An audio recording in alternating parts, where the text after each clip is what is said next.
Hello po mga kababayan. So, ito ngayon ang breaking news. Leading na raw mga kababayan si Lumi sa survey. Oh, ito ngayon ang balita dito sa Philippine Star. Oh. Ah, number 2 na lang si BBM. Sabi ko sa inyo.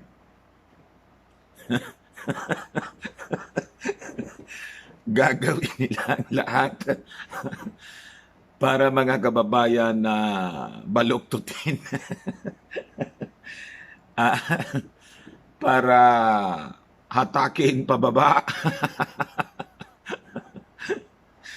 si BBM.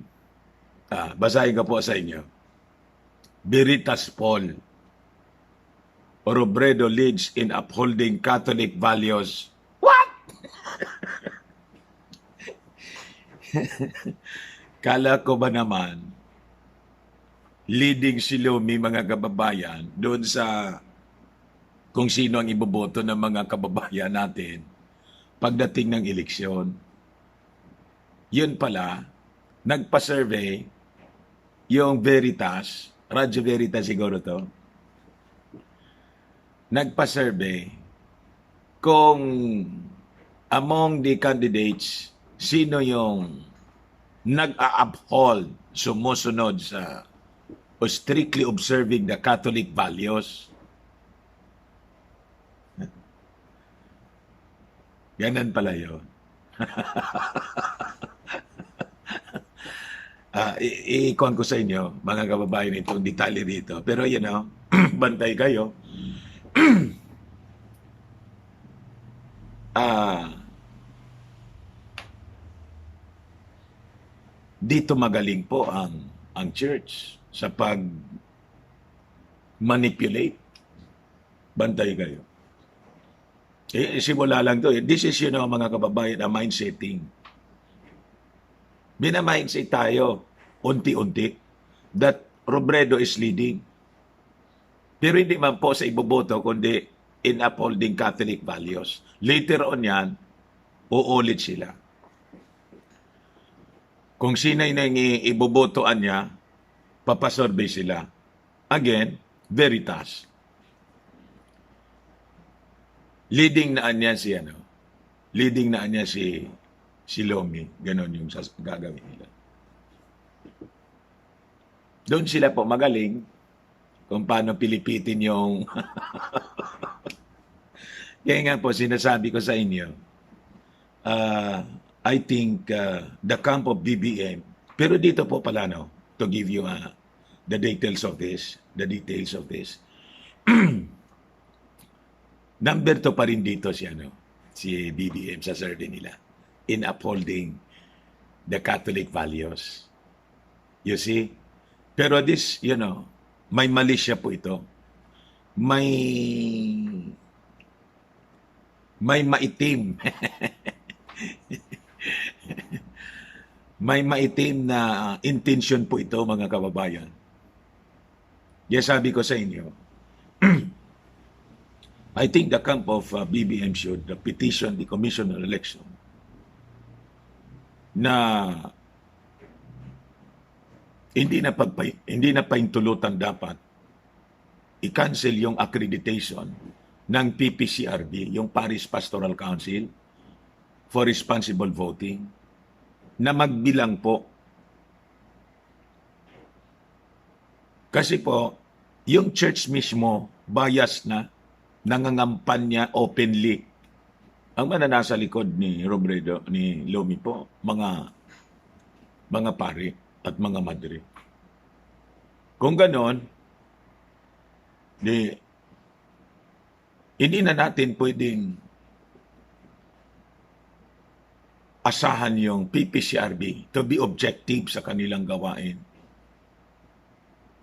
Kasi po, yung leaning nila, alams na.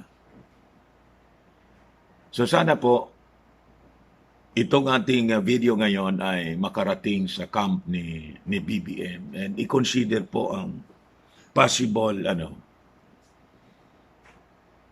possible action to petition the Commission on Election to disqualify PPCRB bilang anong tawag doon? Citizens watchdog. Baka pagdating ng oras, hindi na siya mga kababayan makapag-perform as watchdog. Kundi yung tawag natin doon, bantay sa lakay na. Diba? So, yon mga kababayan, ang isa sa punto na gusto nating ipaabot po sa camp ni BBN. Di ba?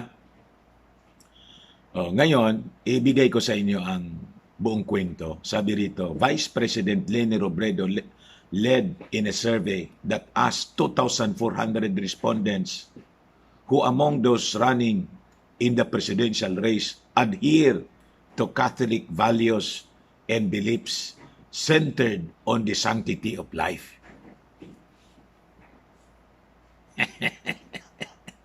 Para-paraan lang, ano po, mga kababayan, para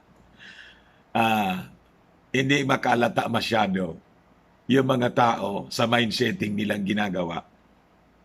The poll dubbed as Veritas Truth Survey, BTS, and initiated by the Catholic Church-run Radyo Veritas, showed 37% daw of the respondents saying Robredo will follow Catholic values and beliefs. Yan naman kung susundin niya yung Catholic values and beliefs, anong relasyon nun sa pagpapaunlad sa ating bansa? Di ba? Pero tingnan ninyo, mga kababayan, sabi dito sa survey, survey mismo nila, she is followed by former Senator Ferdinand Bongbong Marcos Jr., 27% daw yung nakuha. Kita ninyo kung paano unti-unti nilang nilalason yung hindi naman nila iniligay sa bottom number 1 niya. Senator Ping Lacson, 19% daw. In Manila City Mayor Isko Moreno, 9%. Other presidential aspirants, Senators Ronald Bato and Manny Pacquiao, got 1% each. 4% of the respondents said they were undecided. Radyo Veritas said the results of the survey, which was conducted from October 1 to 31, were based on the people's perception of the servant leadership persona of the presidential hopefuls in the May 2022 national and local elections. BTS head Brother Clifford Sorita said the survey does not serve as a voting preference survey but an insight on how the Catholic faithful reacts to the values and beliefs of the 2022 presidential candidates. Alam namin ang intensyon ninyo.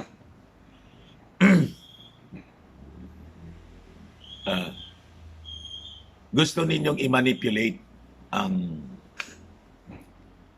mga mamamayang Filipino. Gusto ninyong baguhin yung perception ng mga mamamayang Filipino. Hindi kayo magtatagumpay. Anyway, wala man po mga kababayan na Catholic votes na sinasabi. Wala man.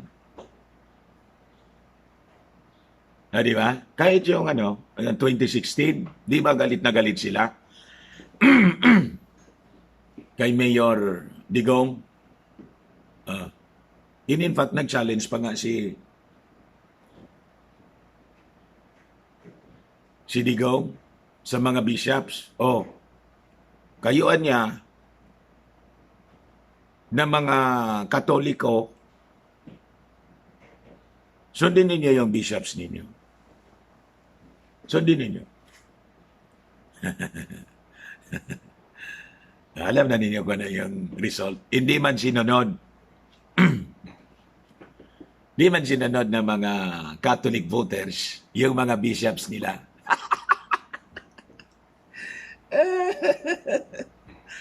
Kaya actually, iniwala man ito, there's no bearing on this, mga kababayan. Ang gusto lang nila na ma-achieve, yung perception that Lenny is, lagging behind. They want to destroy, mga kababayan, the perception that BBM will be, the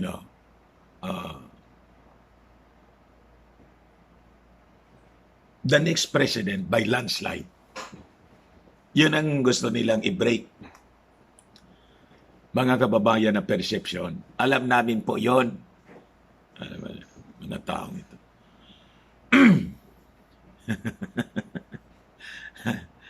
So, anyway, mga kababayan, ito gusto nating ibigay sa inyo na mga balita para hindi po kayo madaya.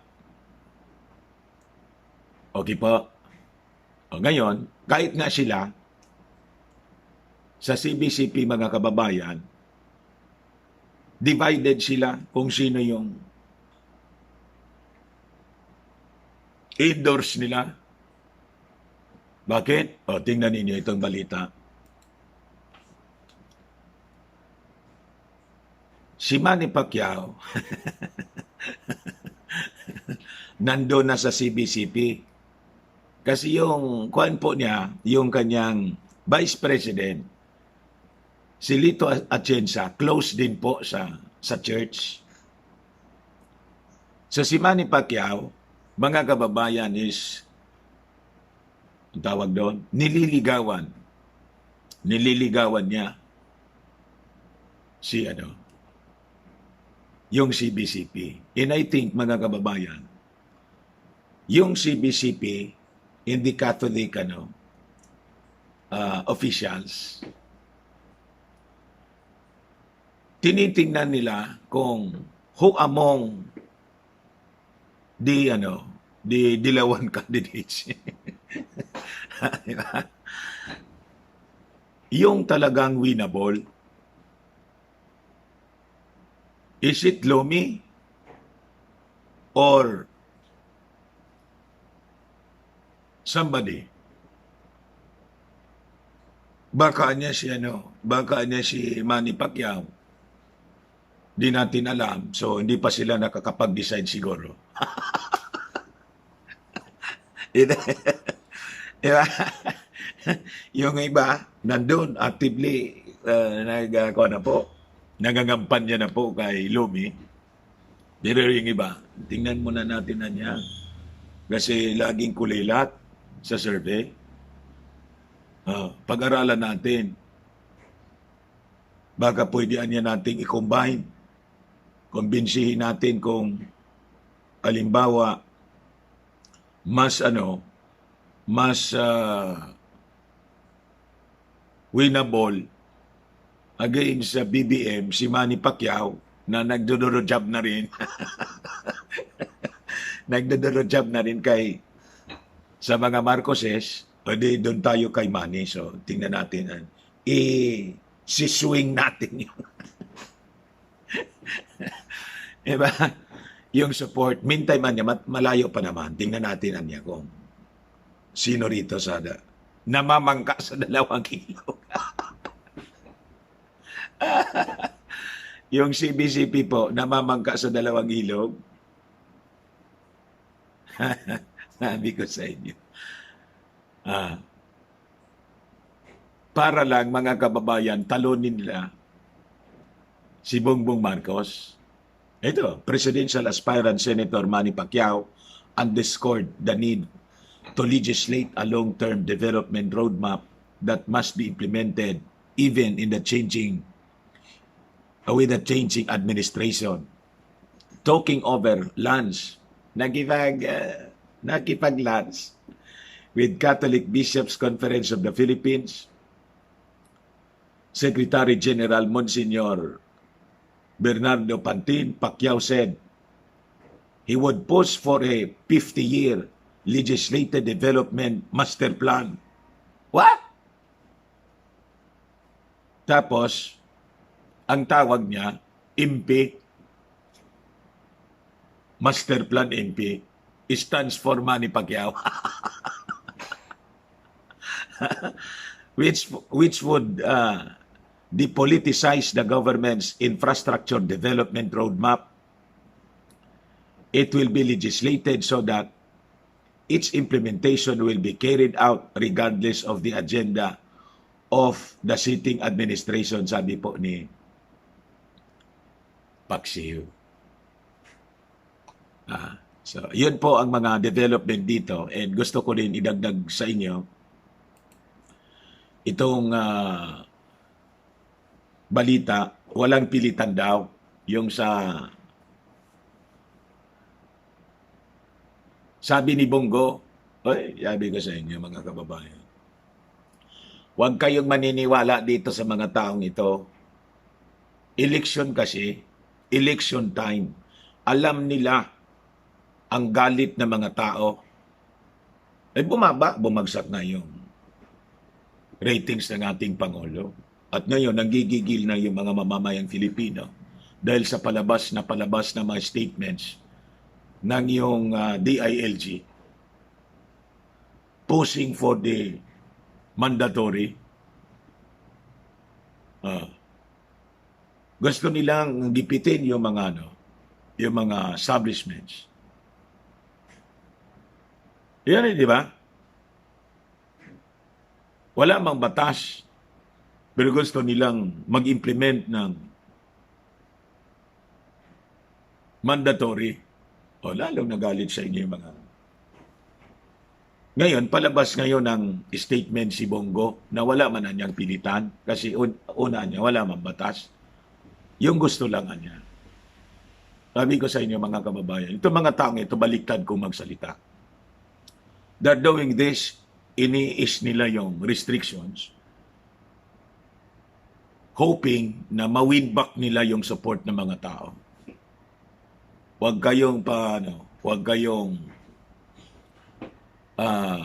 paiisa sa kanila. Huwag kayong paluloko sa kanila. I tell you, once nakuha uli yung support ninyo ng mga taong ito, in the 2022 elections, after the election, mga tuta na ito ng mga foreign power, alam na ninyo yung minimin ko.